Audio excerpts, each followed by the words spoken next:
Feudalism, a political and economic structure. Feudalism defined. Feudalism was the dominant social system in medieval Europe and Japan, in which the nobility held lands from the king or shogun in exchange for military service. Vassals were in turn tenants of the nobles or daimyo, while the peasants or serfs were required to live on their lord's land and give him respect, labor, and a share of the produce, theoretically in exchange for military protection. And that's a fairly complicated definition, and I'll go through the elements of it for the rest of this lecture.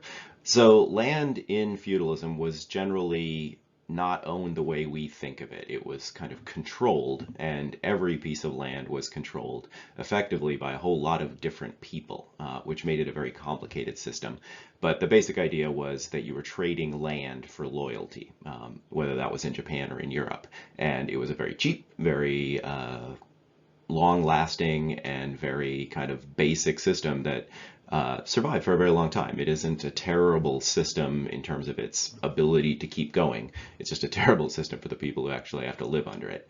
So the idea of land not being owned is as follows. So theoretically, in whatever country you have a feudal system, whether that is a Muslim state or Japan or Europe or something like that, you have a king or a sultan or the emperor or shogun who theoretically owns whatever territory you're talking about, whether that's, like I said, Japan or the Ottoman Empire or France or something like that. So they theoretically are the owner or the main authority in that particular given territory.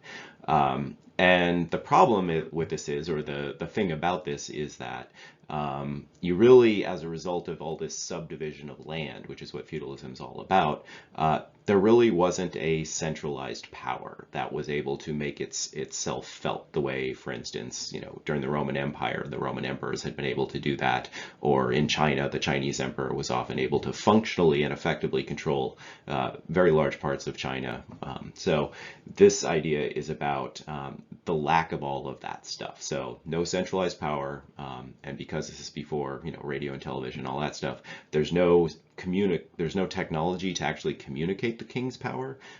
In Europe, where things got really pretty bad after the Roman Empire fell, there was none of the roads and courier system and written language and a common language of Latin like there had been in the Roman Empire. So there was just literally no way for the king to communicate his power. He might want something done at some part of his country, but there wasn't a really practical way for the king or the shogun or the sultan to actually make that happen. And so in exchange, or in order to deal with that problem, the king proceeded to basically subdivide his own land to other people who would then rule it for him. Or in the case of the shogun, he would choose daimyo, who would be the lords, who would rule each individual piece of land for him. And so that's the idea there, that the king would lend out shares of land as a fief. That's what you call it when you basically lend your land in exchange for loyalty. And in the case of Europe, it was mostly dukes, and like I said, it was various kinds of daimyos or various levels of daimyos in Japan.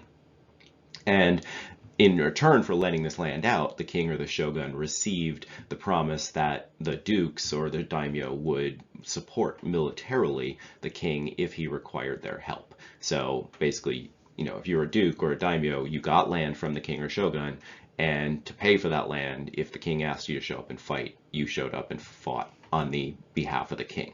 You also did cough up some of your produce of the lands that you had been given in fief to the king. So, some of the shares of the wine you made, or the sake, or the rice, or the wheat, or whatever would go to the king.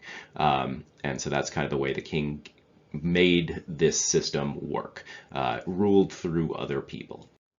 And the super tricky part was that for a country, say as large as France or Japan, the dukes or the highest ranking daimyo had the same exact problem the king did. They couldn't effectively rule areas that were sometimes, I don't know, not huge, but maybe a couple 100 miles across in the largest cases. But even there, if you have no radio, no television, no safe roads, it's very tricky for you to, as the duke, to run your own area, your fief, well.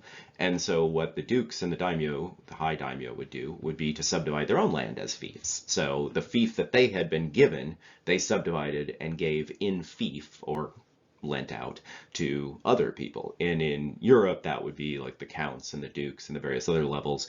In Japan, it was various levels of daimyo. So basically, the duke in the European model was kind of his own weird little king, and then the dukes of the king for the duke would be the counts. And then the counts had the same problem, and the mid-ranking daimyo had the same problem, so they subdivided their land and down to barons. And so you ended up with this system. The dukes who received the lands from the king had similar problems, so they subdivided their fiefs to the counts subdivided to the barons subdivided to individual knights, who were the lowest ranking nobles, and they actually controlled land without anyone below them. In Japan, the same thing happened, except the various levels of daimyo, and that went down to eventually, instead of knights, samurai, but they're effectively the same exact thing. All right, so this is a map of France in 1477, which is pretty much the end of the Middle Ages or the beginning of the Renaissance, that shows what I'm talking about. So one of the things that's kind of fascinating about this is you see the incredible complexity of geographic control. Like normally when we think of like the kingdom, the king controls it all, but here obviously it's completely subdivided. And what you're seeing here is basically the end of the long growth of power of the Capetian dynasty in France. So in here, all this light blue stuff is stuff that the French royal family now directly controlled, which took them about 1,000 years and a whole lot of good marriages and wars to pull off. And even so, you can tell that within this red border here of France, there's large parts of France that are not under the direct control of the king. Instead, he was giving that land out in fief to other rulers, effectively barons, dukes, counts, and stuff like that, and then only owning directly these other lands, although this did make the king the most powerful noble in France, although he still had these very powerful other people. And so, it's quite complex, because, there's not even direct connection necessarily to all this stuff the king directly controlled. He had to rely on these other counts and dukes and things like that. Duchies are owned by dukes, counties by counts. There's a couple other small ones in here. But basically, you can see the kind of complexity of control. And, if the king is in Paris, and this is hundreds of miles across, like getting information across, getting orders across all of France was very tricky. And you can see the weirdness of it. Like, this dukedom is bigger than this county, but this county is bigger than this dukedom or duchy. And so you have this kind of oddness by this point of incredibly, convoluted control of the land. And then the really kind of trippy part to me is that even though this is theoretically all, the kingdom of France, the Duchy of Burgundy also was part of the county of Burgundy. And so you might be duke to one king and count to another, which made it for a very complicated system of political rule. And for your average French serf, like, you probably didn't know that you were French. You just thought of yourself as from Burgundy or from something even smaller than that.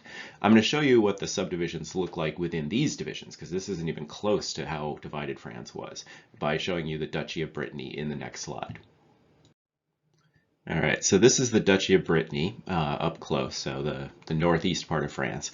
And this is the subdivisions of the duchy into what are probably countencies and I don't know, whatever the other baroncies for barons. And so you can see the sort of ways that the dukes themselves had to subdivide their land. So they got a fief of, in this case, Brittany from the King of France.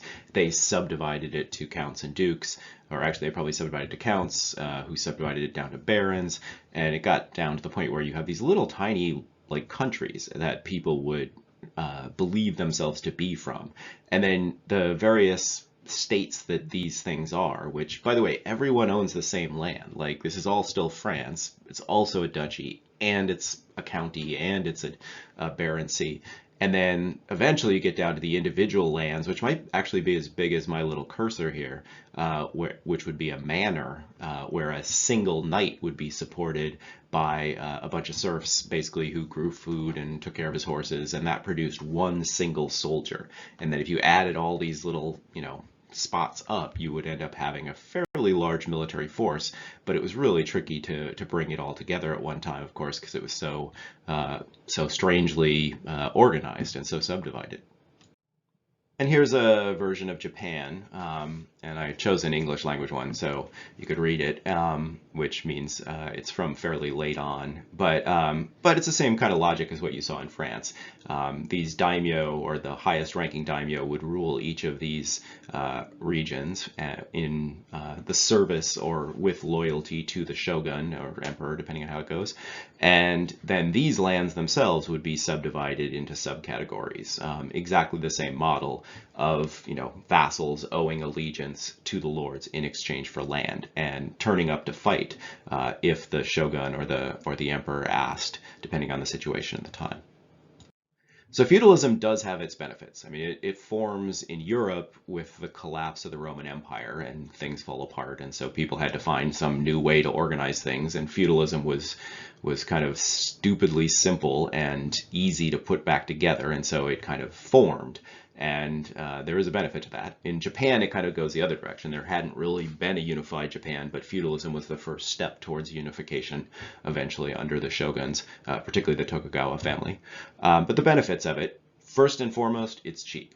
Like, you don't have to pay soldiers, the land pays the soldiers. That is the kind of crucial thing for it. The kings in medieval Europe or Middle Ages Europe, or the shogun in medieval Japan, didn't really have access to cash. There wasn't a cash economy, and so you needed the land to pay for the knights or the samurai, and those people then served the daimyo and the counts and the dukes, and so nobody really had to pay money. And that was very, very helpful in both countries where the economy was such that would not have been a thing that the people in power at the center of power, the king or the shogun, would have been able to afford. And as part of that, the manors themselves, whether those are in Japan or in Europe, are self-sufficient. So the peasants or serfs are doing all this work to grow crops and take care of horses and things like that, and sheep and goats, and that feeds the samurai or the knight, and it feeds his horse and all of that stuff, and provides enough wealth that you can have this well-trained, well-armed fighting man, relatively well-armed, obviously kind of ridiculous from our point of view, but at the time they were pretty tough. And so basically each manor produced a knight or a samurai, and they did that themselves, so the king never had to pay for it. The land was given out in a loan, and in return you got soldiers, the cheapest possible way. And the manors then developed so they could grow their own crops, make their own food, make their own wine, make their own clothes, make their own shoes. Everything was made on the manors themselves. And so again, it's ultra simplistic, and that is a problem at one level, but also it functions. It's easy. It keeps going. This is kind of the default system of humanity after somebody figures it out, because it's pretty straightforward, and it always works, even though it's a terrible way of working things. And the last big benefit was because you just relied on hereditary nobility, meaning you got power because your dad had power or your mom had power in some cases, although usually it was masculine dominated. That was pretty straightforward. Like the king usually didn't even know who the counts or the dukes necessarily were. And the counts and the dukes weren't even sure who the king was, because he might have died a year ago and nobody heard about it because there was so little communication. And so just having the fact that that guy's son is the next one in charge simplified things. You didn't have elections. You didn't have, like the Roman emperor or the Chinese emperor appointing governors and all that other stuff, because that just wasn't possible. So hereditary nobility was stupid simple, and it decided leadership easily, even though obviously then you're relying on that kid to actually be a good leader, which was not something you should rely on. It's a terrible way of choosing leadership. And there are a ton of weaknesses of feudalism, more than the 2 slides that I bothered to put together. First off, it's super unreliable, particularly from the king or the lord's point of view, or from the king's lord's point of view.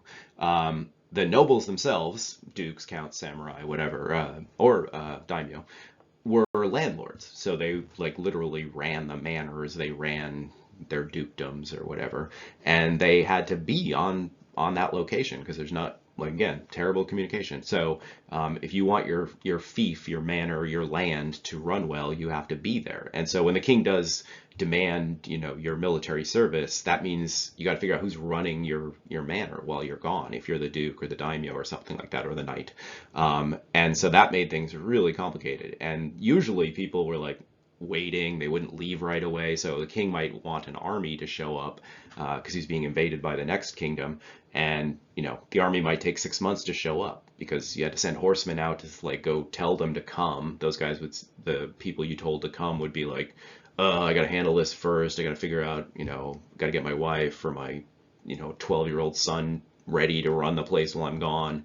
And then, you might show up. And so oftentimes the army showed up after the war was over, or after the problem had been solved. And also because everybody had their own army, like the dukes had their own armies, the barons had their own armies, the daimyo had their own armies.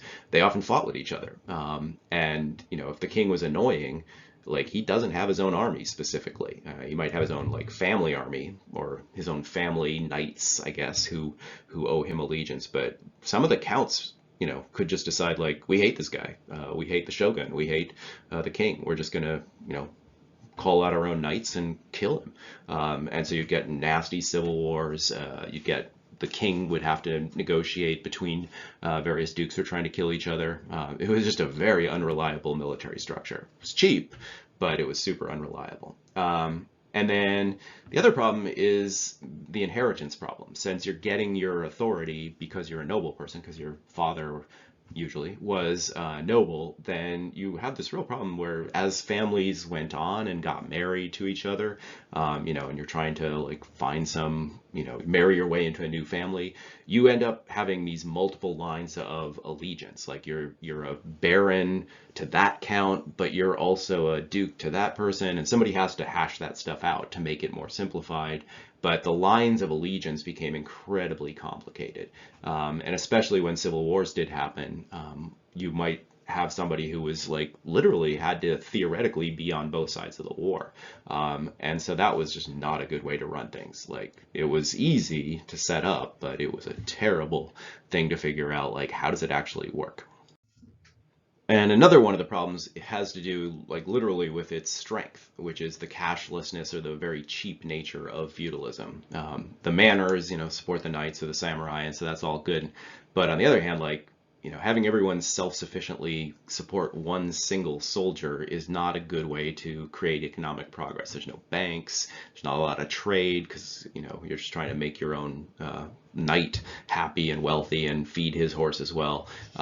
Everybody is subdivided, so there's not a lot of trade and things like that. And again, if you look at the rest of the world at this same time, unlike in Japan and Europe, the Muslim world has got these trade and communication routes that run thousands of miles. The Chinese had similar situations. Much of Africa was vastly connected.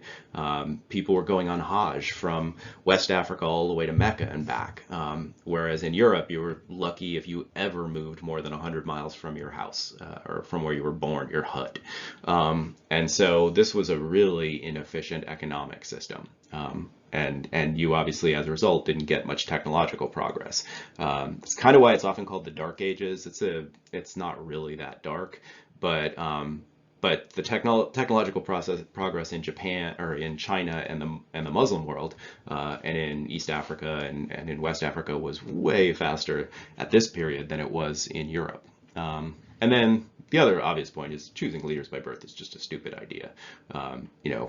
That's just not going to work well. It doesn't ever. Sometimes you do get a great son or daughter who rules things, Queen Elizabeth or something like that. But for the most part, like you're just relying on some kid, and that kid's probably not going to bother to, be very, learn a lot because who's going to tell him no? All of this stuff is just, and sometimes that kid is going to have some problems that is going to make him a very bad ruler. So choosing leaders by birth is a terrible idea, but that's how they did it through nobility.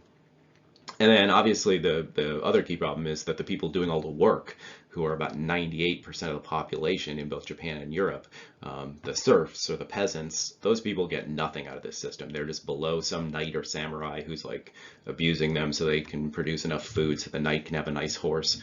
Any economic system, political system that that is only good for 2% of the entire population of a nation is a terrible idea. And as I was saying, you did have other states at the exact same time. In the case of Japan, the two big neighbors were the Muslim world for the Europeans, of course, and China for the Japanese. Those states were unified, developed imperial systems, technologically sophisticated, extremely wealthy, and they were very dangerous to Europe and Japan. Japan would have been conquered by the Chinese except for a couple of storms, and parts of Europe were conquered by the Muslims. And so this was a situation where feudalism was cheap and easy, but it was terrible at keeping people independent. And one of the reasons why Europe leaves the Middle Ages is to avoid being conquered by the Muslims.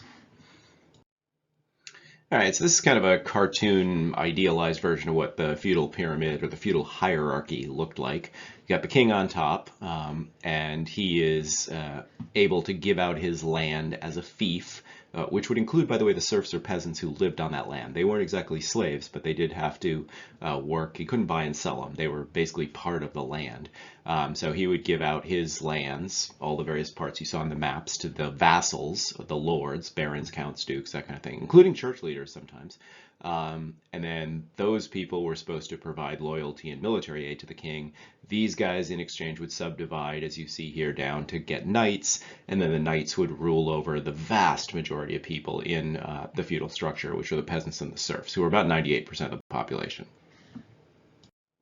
And here's the Japanese version of the feudal hierarchy, and as you can see, it's very similar. There is one significant difference, though. So you have at the top the emperor. Sometimes that would be the shogun, depends on which period of feudalism in Japan you're talking about. But either the emperor or the shogun, we'll just call it the emperor here, would have powerful daimyo, or maybe a shogun, he'd give land to in fief, just like in Europe. Those people would subdivide their lands, and eventually samurais would get control of the Japanese version of manors. The Japanese version of manors would have peasants and artisans, just like you saw in Europe. This would be the largest class. So again, like, in Japan, probably about 95% of the population. And then the difference, though, is in Japan, there was a much bigger commercial sector. There was a lot more merchants and traders and business people. Still not a huge number of people, but there were more of them than there were in Europe because there was easier to trade. Be kind of similar in England, actually, for a number of reasons. But the key point here is that the merchants, oddly, on this pyramid are at the very bottom, and that goes to do with Confucian values, the idea that merchants are kind of leeches who don't produce anything, they just take advantage of everybody else. So they would be theoretically at the bottom of the hierarchy of status within the feudal pyramid, although I'm sure the merchants didn't much mind. I mean, it kind of sucked to be you supposedly have no status, but on the other hand, you got money and stuff, so you probably didn't mind that much. So this is one of those cases where status and actual lifestyle probably were fairly diverse. But this idea of the merchants being a large enough class to really matter, and also that they were at the bottom of the status heap in the hierarchy of Japanese feudalism, is a difference between Japan and Europe. All right, going back to this map for a second, I'm going to show you what one of the manors that I've been talking about looks like. So, if you have a duke or something, or not a duke, because this is a dukedom, a count or a baron or whatever running some area that finally gets broken down to the little specific piece of land owned by a knight. That's what I'm going to show you right now. Here's another nice cartoony version of the Middle Ages. So this is a very idealized version of what a manor would look like in Europe. And so you have all your serfs here working in a very lovely way, collecting, whatever, something foody. And then you see all their other crops out in the background. They would all work in common, generally speaking, mostly just to keep the wolves from eating you, and because there's no schools or daycare. But basically, you have everything here that you would need is here. So there's places to grow, all the various kind of crops you need. You got a water wheel to grind your grain. You got a blacksmith, and then all of this stuff is designed to serve the knight in the big house, which, by the way, probably wasn't such a pretty little castle at the very low level. But But, you have a man on horseback, and this whole thing is designed to make sure that guy is able to have good horses, have enough time to train well, have some halfway decent armor, and be able to go fight if the king asks for him. But basically, he is kind of the manager slash landlord, or the guy who eats up all the profits of all the people working for him. And there is a church, which again probably didn't look that nice usually, on the manor, which would then be important for all these people because they were very Christian and very religious in Europe.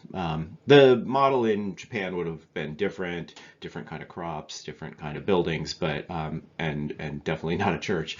But the same general idea: a self-sufficient group of people working together in order to produce an armed soldier on horseback. So that thing I just showed you is called the manor, and it's supposed to be self-sufficient, ideally. Knights, obviously aren't necessarily going to work terribly closely together. They're probably not going to share. People don't always do that.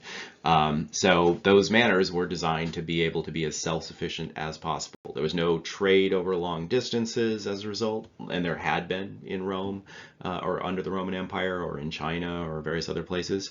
It was possible to starve to death 100 miles from people who weren't starving to death, which is not how things are supposed to go in any society. But because those manors were self-sufficient, if your manor's doing well, you're not going to help the other manors. Also, that is your wealth. So it was possible to literally have people starve to death very close to each other because they were so self-sufficient. And then luxury trade was pretty much just gone in Europe. There's more in Japan, but the stuff that the Romans used to have was a kind of distant dream for medieval Europe, at least until the end of the Middle Ages. There's no silk, there's no spices, particularly pepper, jewelry kind of fades away. The Romans had really cool stuff: glass, jewelry, all kinds of spices. They imported elephants and giraffes and all kinds of craziness for their games and things like that. Europe was dark and drab, especially in the early and Middle Ages. And so this is the region I'm actually talking about here for the Middle Ages. And this is the High Middle Ages. So this is as things were starting to begin to get out of the Middle Ages. But you can see there was a France, and from the map I showed you at the beginning, this obviously was way more subdivided than it looks like on this thing. You had northern Spain, which had managed to not be conquered by the Muslims. So you had feudal structures there, England and Ireland, Norway, Sweden, parts of what is now modern Russia. These were all medieval feudal states, theoretically, back at the time, although on the map they look united, and they definitely were not, as you saw earlier. And Japan, of course, just looked like this. I already showed you this map, and I don't have another one. Sorry.